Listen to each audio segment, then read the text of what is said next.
سامعین سے گزارش کی جاتی ہے کہ ہمارے دونوں چینلز کے پلیٹ فارم سے جتنی بھی آڈیو بکس کی ریکارڈنگ کمپلیٹ ہو چکی ہے اسے خود بھی سنیں اور زیادہ سے زیادہ شیئر کرنے کی کوشش کریں، اور ہمارے سوشل میڈیا پلیٹ فارم کے لنکس ڈسکرپشن میں دیے گئے ہیں، ہمیں سبسکرائب اور فالو ضرور کریں تاکہ آپ کو ضروری اپڈیٹس ملتے رہیں، اور ہماری ٹیم کی فنانشیل سپورٹ کے لیے پیٹریون کے لنک ضرور چیک کریں۔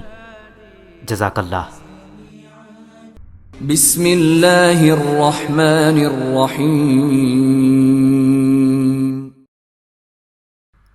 صدیوں کا مسافر، وقت کی کہانی، صدیوں کے مسافر کی زبانی، ازل سے ابد تک زندہ رہنے والے ایک انوکھے دیداور کی داستان۔ مصنف M.A. راحت۔ ایپیسوڈ 53۔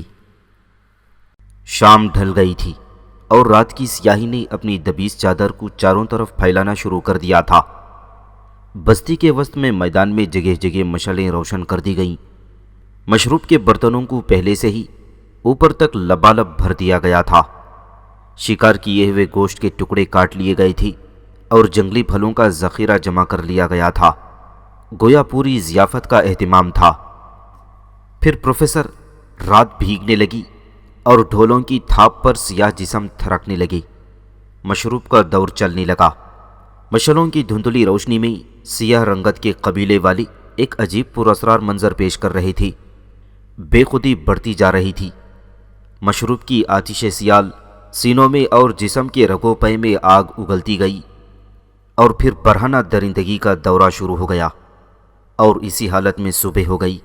سورج کی کرنوں کی چمک نے دیکھتے ہی دیکھتے سارے میدان میں چاندنی بکھیر کر رکھ دی، اور اس کے ساتھ ہی رات بھر کے درماندہ جسموں میں زندگی کی لہر دوڑ گئی۔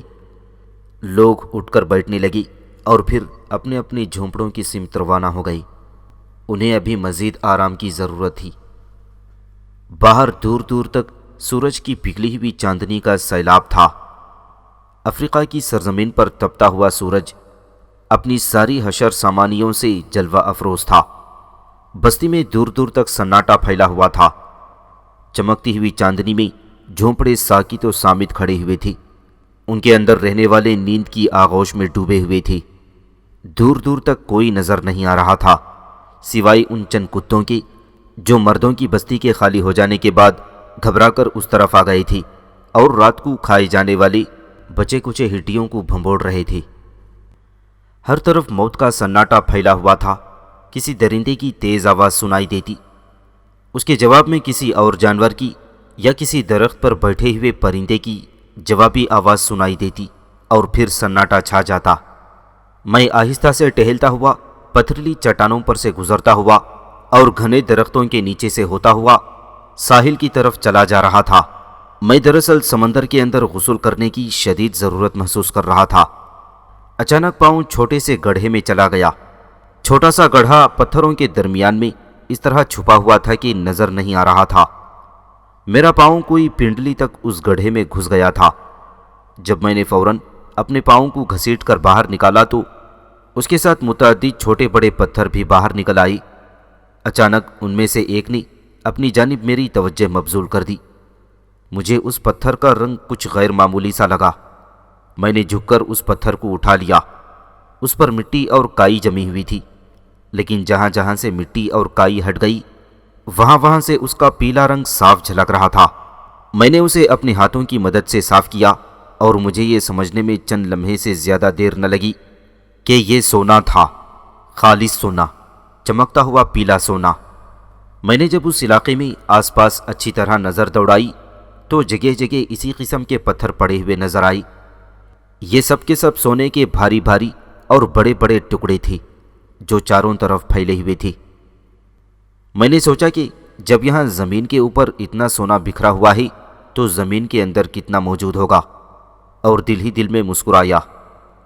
مہذب دنیا میں سونے کے ایک ایک چھوٹے سے ٹکڑے کی کتنی قدر و قیمت تھی۔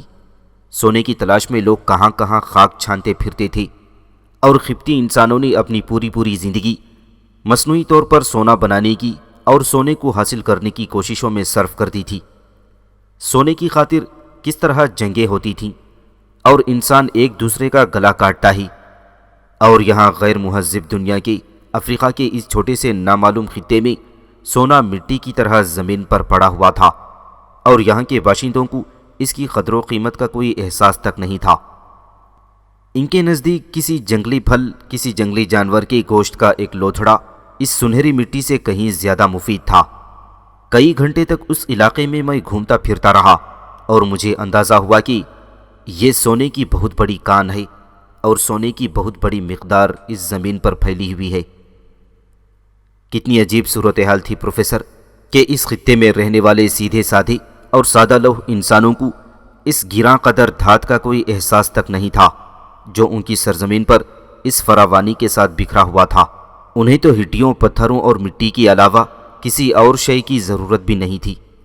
یہ لوگ لوہے اور دیگر دھاتوں کے استعمال سے بھی یکسر ناواقف تھے، تو پھر وہ سونے کی حقیقت کو کس طرح سمجھ پاتی؟ اور اگر انہیں کسی طرح اس بات کا علم بھی ہو جاتا کہ مہذب دنیا میں اس شے کی قدر و قیمت کیا ہے، تو بھی ان کے لیے اس سے کیا فرق پڑتا تھا؟ ان کی زندگی میں سونے کی موجودگی یا عدم موجودگی سے کوئی تغیر رونما نہیں ہوتا تھا، کیونکہ وہ لوگ ساری دنیا سے کٹے ہوئے ایک الگ تھلگ گوشے میں رہ رہے تھے۔ پروفیسر، میں نے یوں ہی وقت گزاری کی خاطر سونے کے بہت سے بھاری بھاری ڈلے اٹھا لیے اور انہیں ایک بڑے سے خالی گڑھے میں بھر دیا۔ میرے اندازے کے مطابق یہ کئی من کا سونا تھا جو میں نے ایک خالی گڑھے میں بھر دیا تھا، لیکن اس کے باوجود سینکڑوں کی تعداد میں سونے کے پتھر ابھی بھی میرے چاروں طرف پھیلے ہوئے تھے۔ میں اگر سارا دن انہیں جمع کرنے کی کوشش کرتا تو بھی شاید کامیاب نہیں ہو سکتا تھا۔ میں نے بہرحال ایک ہی گڑھا بھرنے پر اکتفا کیا۔ میں نے سوچ لیا تھا کہ شنتولا قبیلے کے لوگوں سے فی الحال اس بارے میں کوئی گفتگو نہیں کروں گا، کیونکہ وہ لوگ میری بات کو سمجھ نہیں سکیں گے، اور میرے لیے انہیں یہ سمجھانا تقریباً ناممکن ہوگا کہ کوئی پتھر ہتھیار کے طور پر استعمال کرنے کے علاوہ بھی کسی کام میں آ سکتا ہے۔ یہ بھی تاریخ کا کتنا بڑا مذاق تھا پروفیسر۔ بہرحال میں نے کئی گھنٹے سونے کے ذخیرے کو ایک گڑھے میں بھرنے میں صرف کیے، اور اس کے بعد میں سمندر میں نہانے کے لیے چلا گیا۔ جب میں دوبارہ بستی میں واپس آیا تو اس وقت تک زندگی کی چہل پہل شروع ہو چکی تھی۔ رات کی ساری باتیں ختم ہو چکی تھیں اور لوگوں کی تھکن بھی دور ہو چکی تھی۔ اب وہ کھانے پینے میں مشغول تھے۔ جھونپڑوں سے باہر انسانوں کی سرگرمیاں نظر آ رہی تھیں۔ متعدد مرد مجھے مختلف کاموں میں مشغول جھونپڑوں کے باہر نظر آئے۔ وہ بہت خوش تھے، بہت ہی زیادہ خوش تھے، کیونکہ انہیں نئے سرے سے زندگی مل گئی تھی۔ میں جدھر سے بھی نکل جاتا، اگر سامنے کوئی مرد موجود ہوتا تو وہ مجھے جھک جھک کر تعظیم دیتا اور میں مسکراتا ہوا آگے بڑھ جاتا۔ اب جبکہ میں نے شنتولا قبیلے کی زندگی میں ایک سماجی انقلاب برپا کر دیا تھا، تو پروفیسر، میرا جی چاہ رہا تھا کہ میں مزید کچھ عرصے اس قبیلے کے لوگوں کے ساتھ گزاروں اور انہیں زندگی کے کچھ نئے رنگ ڈھنگ سکھاؤں۔ پہلے تو میرا ارادہ یہ تھا کہ یہاں کے مردوں کو عورتوں کے تشدد سے نجات دلا کر آگے کی راہ لوں گا اور خود کو وسیع افریقہ کی سیاہ پنہائیوں میں گم کر دوں گا۔ یہاں کے مختلف علاقوں میں گھوموں گا اور ان کی زندگی کے طور طریقوں کا مطالعہ کروں گا۔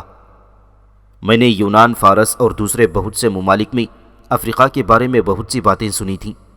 یہاں کے کالے جادو اور اسی قسم کی چیزوں کے بارے میں یورپ اور ایشیا میں ہزاروں داستانیں مشہور تھیں۔ اب میں ان داستانوں کی حقیقت کی تہ تک پہنچنا چاہتا تھا۔ میں اب تک افریقہ کے 3 قبیلوں کو قریب سے دیکھ چکا تھا۔ ان میں سے ایک تو شنتولا قبیلہ تھا، جس میں سب سے پہلے آیا تھا۔ اس کے بعد میں ڈچالا اور ماٹرو قبیلوں کے لوگوں کے درمیان رہا۔ ان 3 قبیلوں کی زندگی تقریباً ایک ہی جیسی تھی، کوئی بنیادی فرق نہیں تھا، لیکن ان 3 ننھے اور چھوٹے سے قبیلوں کی حیثیت عظیم براعظم افریقہ کی وسیع و عریض سرزمین پر 3 باریک اور بے حقیقت نقطوں سے زیادہ نہیں تھی۔ مجھے تو ابھی بہت کچھ دیکھنا تھا، تاہم میں نے فیصلہ کیا کہ شنتولا قبیلے کے لوگوں کو کچھ نئی باتیں سکھاؤں اور ان کی زندگیوں کو نسبتاً آسان کر دوں۔ چنانچہ میں نے قبیلے والوں کے ساتھ رہنا شروع کر دیا۔ سب سے پہلے میں نے آگ کے مختلف استعمالات سکھائے اور انہیں گوشت پکا کر یا بھون کر کھانے کے طریقے سکھائے۔ مجھے یاد ہے پروفیسر کہ جب میں نے گوشت بھوننے یا مچھلیاں بھوننے کی تجویز پیش کی تھی تو ناراض نے کتنا ناپسند کیا تھا اور اس نے کتنی خفگی کا اظہار کیا تھا، لیکن اب صورتحال یہ نہیں تھی۔ دیہل میری کسی بات کی مخالفت نہیں کر رہی تھی۔ میں نے جب گوشت پکا کر اور بھون کر کھانے کی تجویز پیش کی اور انہیں یہ بتایا کہ جس ملک میں میں رہ رہا تھا وہاں گوشت کچا نہیں کھاتے بلکہ پکا کر کھایا جاتا ہے، تو دیہل کی طرف سے تمام لوگوں کو اس بات کی اجازت مل گئی تھی کہ اگر وہ گوشت پکا کر کھانا چاہیں تو کھا سکتے ہیں۔ رفتہ رفتہ میں نے انہیں یہ سمجھایا کہ انسان کے لیے انسان کا گوشت کھانا ایک مکروہ فعل ہے۔ اب تک قبیلے میں یہ رسم چلی آ رہی تھی کہ اگر کوئی شخص مر جاتا تھا تو باقی سارے لوگ مل کر اس کا گوشت چٹ کر جاتے تھے۔ مجھے ان لوگوں کو یہ بات سمجھانے میں بڑی مشکل درپیش آئی کہ انسان کے لیے انسان کا گوشت کھانا کیوں ایک مکروہ فعل ہے۔ کئی مہینوں کی جد و جہد کے بعد مجھے اپنے اس مشن میں کامیابی حاصل ہوئی اور میں اس وقت بہت خوش ہوا جب شنتولا قبیلے کی روحانی پیشوا دیہل کی جانب سے باقاعدہ یہ اعلان کر دیا گیا کہ آئندہ سے قبیلے میں انسان کا گوشت نہیں کھایا جائے گا۔ جب ان لوگوں کی مردم خوری کی مکروہ عادت ختم ہو گئی تو پھر میں نے انہیں مویشی بانی کی طرف لگانے کی کوشش کی۔ میری یہ بات انہیں شروع میں نہایت حیرت انگیز اور ناقابل یقین لگی تھی کہ جانوروں کو کھانے کے علاوہ بھی ان سے کچھ فوائد حاصل کیے جا سکتے ہیں۔ ان لوگوں نے سوائے کتوں کی اور کسی جانور سے کبھی کوئی فائدہ نہیں اٹھایا تھا اور نہ وہ اس بات سے واقف تھے کہ جانوروں سے کس طرح فائدہ اٹھایا جا سکتا ہے۔ میں نے سب سے پہلے کچھ جنگلی گایوں اور بھینسوں کو گرفتار کیا اور انہیں مضبوط رسیوں کے ذریعے درختوں کے ساتھ باندھ دیا۔ پھر میں نے قبیلوں کی عورتوں کو ہدایت کی کہ وہ ان جانوروں کو ایک ایک دو روز تک بھوکا رکھنے کے بعد انہیں کھانے کو دیتے رہیں۔ انہوں نے میری ہدایت پر عمل کیا۔ اس طرح آہستہ آہستہ وہ انسانوں سے مانوس ہوتی گئیں۔ کوئی سال بھر کی مدت کے اندر میں نے شنتولا قبیلے کا نقشہ بدل ڈالا۔ اب قبیلے میں مردوں کی اچھی خاصی تعداد موجود تھی، کیونکہ ایک سال کے دوران کسی بھی مرد کو قتل نہیں کیا گیا تھا اور عورتیں اب مل جل کر کام کر رہی تھیں۔ مویشیوں کا اچھا خاصا ریوڑ جمع ہو گیا تھا اور بہت سی گایوں اور بھینسوں نے بچے دیے تھے۔ قبیلے والوں کی خوشی کا کوئی ٹھکانہ نہ تھا۔ ان کے وہم و گمان میں بھی نہیں تھا کہ جانوروں کو پکڑ کر ان کا دودھ بھی دھویا جا سکتا ہے۔ اب قبیلے کی عورتیں بڑے آرام اور اطمینان سے بھینسوں اور گایوں کا دودھ دھوتیں اور وہ قبیلے میں استعمال کیا جاتا اور بتدریج ان لوگوں کی زندگی بہتر ہو رہی تھی۔ 6 ماہ کی مدت اور گزر گئی پروفیسر۔ بڑے مزے سے ان لوگوں کی زندگی بسر ہو رہی تھی۔ کوئی ہنگامہ نہیں تھا، کوئی بڑا مسئلہ نہیں تھا۔ قبیلے کے مرد اور عورتیں سمندر سے مچھلیاں پکڑ کر لاتی اور اپنے قدیمی طور طریقوں کی مدد سے شکار کر لاتی، جنگلی پھل جمع کرتی اور سب مل کر کھاتے۔ کوئی چھوٹے بڑے کا امتیاز نہ تھا، بندہ اور آقا کی کوئی تمیز نہیں تھی، سوائے ان 3 افراد کو جن کو قبیلے میں کسی حد تک خصوصی حیثیت حاصل تھی، اور یہ 3 افراد میں خود، دیہل اور نارو تھے۔ نارو تو قبیلے کی سردار تھی۔ دیہل اور میں قبیلے کے ممتاز سمجھے جاتے تھے کیونکہ ہمیں شکان دیوتا کی قربت حاصل تھی، لیکن کھانے پینے میں ہمارا حصہ بھی باقی لوگوں کے مساوی ہوتا تھا۔ ہمارے ساتھ کوئی خاص امتیازی سلوک نہیں کیا جاتا تھا۔ میں نے اندازہ لگایا پروفیسر کہ ان لوگوں کی زندگی کس قدر سادہ لو ہے اور ضروریات کس قدر محدود ہیں۔ رہنے کے لیے انہوں نے گھاس پھوس سے بھرے ہوئے گول دائرے جیسے جھونپڑے بنا رکھے تھے۔ غذا انہیں جنگل سے حاصل ہوتی تھی اور یہ اپنا پیٹ بھر لیتے تھے۔ لباس کے معاملے میں تو یہ لوگ پہلے سے ہی بے نیاز تھے۔ حقیقت یہ ہے پروفیسر کہ قدیم زمانے کا انسان ذہنی طور پر جتنا مطمئن تھا، تم آج کی دنیا والے اس کا اندازہ ہی نہیں کر سکتے۔ تمہارے وہم و گمان میں بھی یہ بات نہیں آ سکتی کہ قدیم زمانے کا انسان تفکرات سے کتنا آزاد تھا۔ لیکن ایسا نہیں ہے پروفیسر کہ اس عہد کے انسان میں کوئی بھی مسائل درپیش نہیں تھے۔ مسائل ضرور تھے، لیکن ان کی نوعیت مختلف تھی۔ اس زمانے میں بھی زندگی پرخطر تھی۔ جنگلی جانوروں اور حشرات الارض سے اپنے آپ کو محفوظ رکھنا ایک بڑا مسئلہ تھا۔ پھر ان آفات سے بچنے کا کوئی راستہ اس عہد کے انسان کے پاس نہیں تھا، لیکن وہ اپنے اوپر آنے والے ان سارے مصائب کو دیوتاؤں کی مرضی سمجھ کر قبول کر لیتا تھا اور اپنی قسمت پر شاکر ہو کر بیٹھ جاتا۔ اب میں اسی سلسلے کے ایک عجیب و غریب واقعے کا تذکرہ کرنا چاہتا ہوں، جس کی وجہ سے شنتولا قبیلے میں میرے وقار میں بہت زیادہ اضافہ ہوا۔ جھونپڑوں میں اور آس پاس کے درختوں اور جنگلوں میں ہزارہ چوہے موجود تھے، بڑے بڑے اور بھاری بھرکم قسم کے چوہے جو آزادی کے ساتھ جھونپڑوں کے اندر گھومتے پھرتے تھے اور کھانے پینے کی بچی کچی اشیاء سے اپنا پیٹ بھرتے۔ اب چونکہ قبیلے میں مویشیوں کی بھی اچھی خاصی تعداد موجود تھی، قبیلے والوں نے دودھ کا استعمال بھی سیکھ لیا تھا، لہٰذا اکثر مواقع پر چوہے دودھ کے برتنوں کے آس پاس بھی منڈلاتے رہتے۔ تقریباً ہر جھونپڑے میں چوہوں کے بل موجود تھے اور رات کی تاریکی میں چوہوں کے غول نکل کر کھانے پینے کی بچی کچی چیزوں کی تلاش میں ادھر ادھر دوڑ لگاتے پھرتے۔ سحپہر کا وقت تھا، سورج غروب ہونے میں ابھی کافی دیر تھی۔ بستی کے سارے لوگ میدان میں بیٹھے ہوئے تھے، دن بھر کا کام کاج ختم ہو چکا تھا اور اب فراغت کا وقت تھا۔ میں اکثر ان لوگوں کو جمع کر کے انہیں اپنی طویل داستان کے قصے سنایا کرتا تھا اور یہ لوگ حیرت سے آنکھیں پھاڑے بے یقینی کے عالم میں میری باتیں سنا کرتے۔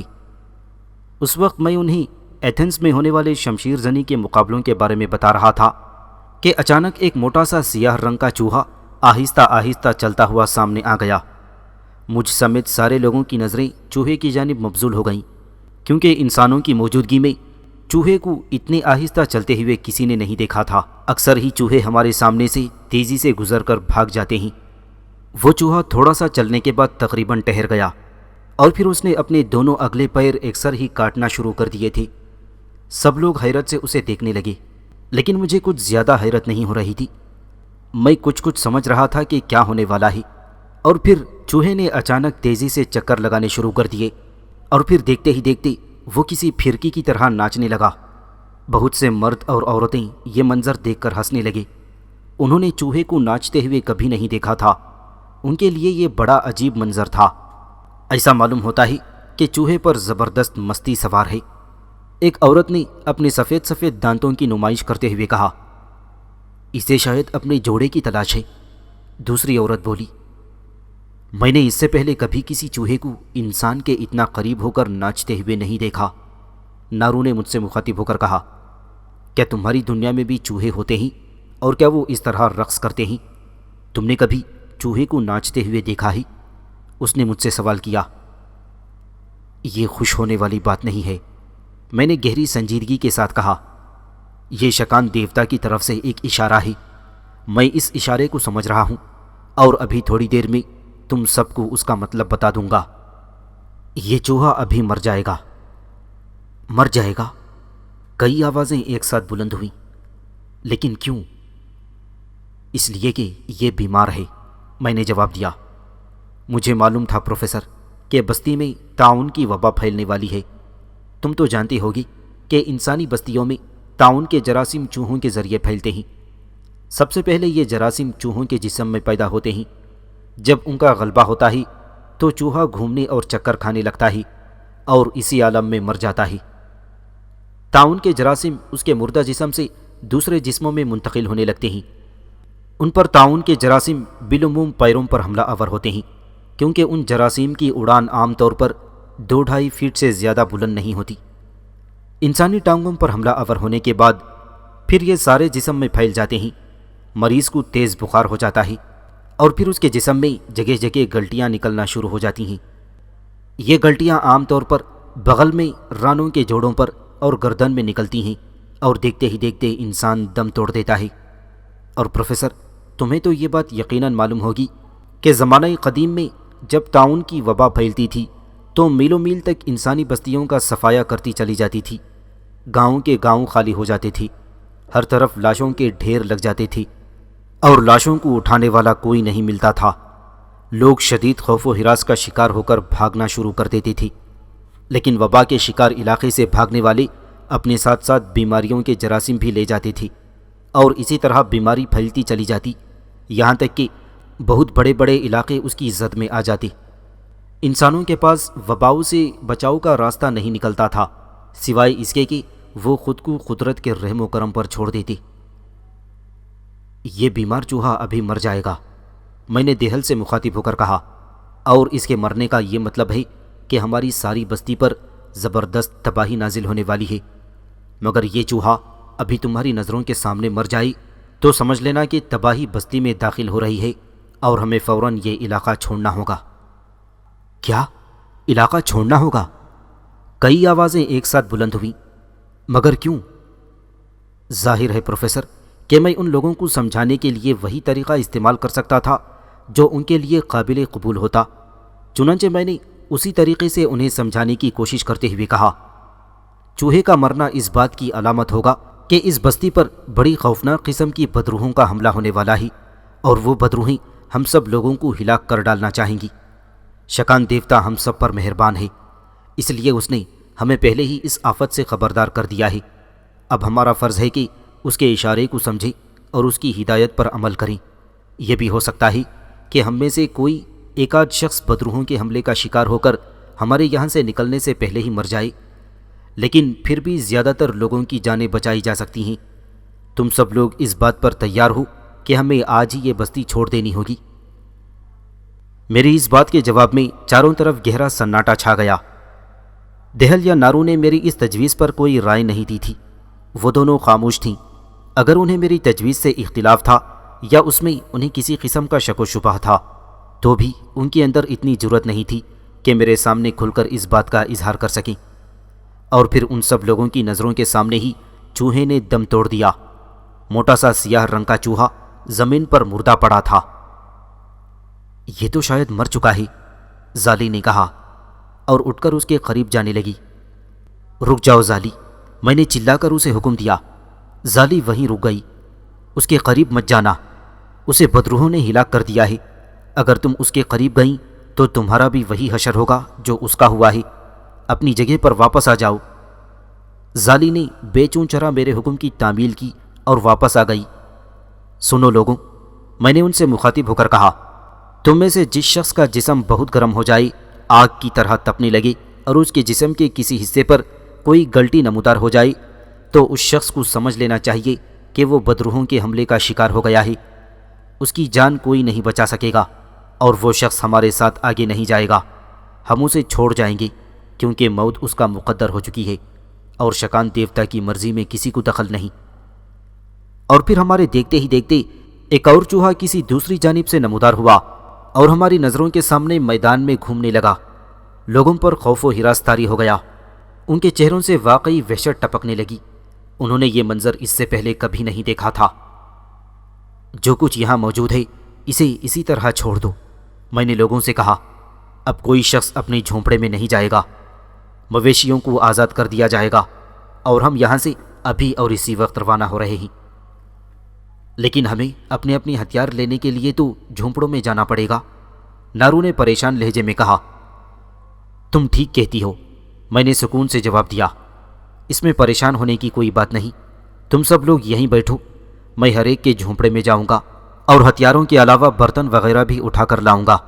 ہمیں مشعلوں کی بھی ضرورت ہوگی کیونکہ ہمیں رات کو سفر کرنا ہے، ہم کہیں نہیں رکیں گے۔ راتوں رات ہمیں اس علاقے سے دور نکل جانا ہے تاکہ بدروہیں ہمارے تعاقب میں نہ آ سکیں۔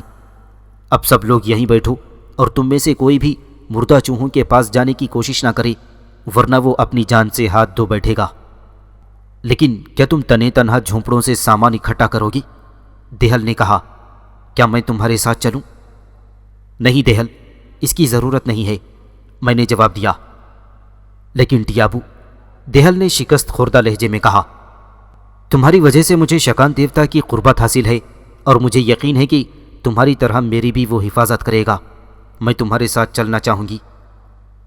میں دہل کی ذہنی کیفیت کو سمجھ رہا تھا۔ مجھے معلوم تھا کہ وہ قبیلے کو مجروح ہوتا ہوا محسوس کر رہی ہے۔ وہ قبیلے کی روحانی پیشوا ہے، اور ظاہر ہے کہ قبیلے کے سارے لوگوں کے سامنے وہ اس بات میں بے عزتی اور بے توقیری محسوس کر رہی تھی کہ بدروحوں کے حملے کے خوف سے وہ جھونپڑوں میں داخل نہ ہو اور تنہا میں ہی جھونپڑوں سے سامان نکال لاؤں۔ میں اسے روکنا چاہتا تھا کیونکہ مجھے اندازہ تھا کہ جھونپڑوں کے اندر جہاں چوہوں کی کثرت تھی، کافی تعداد میں جراثیم موجود ہوں گے جو دہل کے جسم پر حملہ آور ہو سکتے ہیں۔ میں نے دہل سے کہا، دہل، یقیناً تم قبیلے کی روحانی پیشوا ہو اور تمہیں شاید دیوتا کا قرب حاصل ہے، لیکن کیا یہ بہتر نہ ہوگا کہ تم یہ کام تنہا مجھ پر چھوڑ دو؟ میں باری باری سارے جھونپڑوں کا سامان نکال لاؤں گا، تمہیں کوئی تکلیف اٹھانے کی ضرورت نہیں ہے۔ نہیں ٹیابو، دہل نے ضد کرتے ہوئے کہا، میں تمہارے ساتھ جاؤں گی۔ جب ہم دونوں کو شکان دیوتا کا قرب حاصل ہے تو وہ ہم دونوں کی مدد کرے گا اور ہمیں تحفظ دے گا۔ مجھے اپنے ساتھ جانے دو۔ تمہاری مرضی ہے، میں نے پسپائی اختیار کرتے ہوئے کہا۔ میں تو یہ چاہتا تھا کہ یہ کام خود ہی میں تنہا انجام دوں، لیکن اگر تم ضد کرتی ہو تو مجھے تمہیں روکنے کا کوئی حق نہیں ہے۔ بات ضد کی نہیں ہے ٹیابو، دیہل نے گہری سنجیدگی کے ساتھ کہا۔ میرا اور تمہارا ساتھ ساتھ جانا اس لیے بھی ضروری ہے تاکہ شکان دیوتا اس بات سے لا علم نہ رہے کہ ہم دونوں اس کی ہر ہدایت پر عمل کرنے میں برابر شریک ہیں اور اس کے احکامات کی مل جل کر پیروی کرتے ہیں۔ میں خوب سمجھ رہا تھا کہ اصل بات یہ نہیں ہے، اصل بات تو یہ تھی کہ وہ قبیلے میں اپنی حیثیت کو میرے مقابلے میں کمتر نہیں ہونے دینا چاہتی تھی۔ چنانچہ میں نے اس سے کہا، اچھی بات ہے، اب کھڑی ہو جاؤ اور میرے ساتھ چلو۔ ہمیں سارے ہتھیاروں، برتنوں، مچھلی پکڑنے کے جال وغیرہ کے علاوہ مشعلیں بھی جمع کرنی ہے، کیونکہ ہمارا سفر رات میں جاری رہے گا۔ چلو جلدی کرو۔